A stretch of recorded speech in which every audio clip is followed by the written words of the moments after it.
Айде сега пак си ти. В ефир ли сме? В ефир си. Това преко предаваме.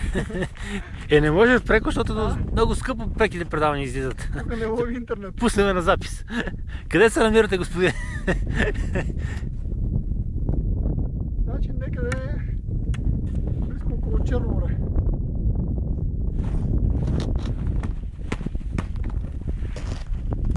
Пропадание. Кажи, къде си де? Дълбоката рубрика. Кое? Дълбокото.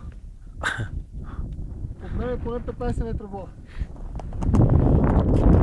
Над тебе? Високи сиви планини. Малко ще се скрие слънцето, че го загазим. Направо си тръгва. София на изток ли беше?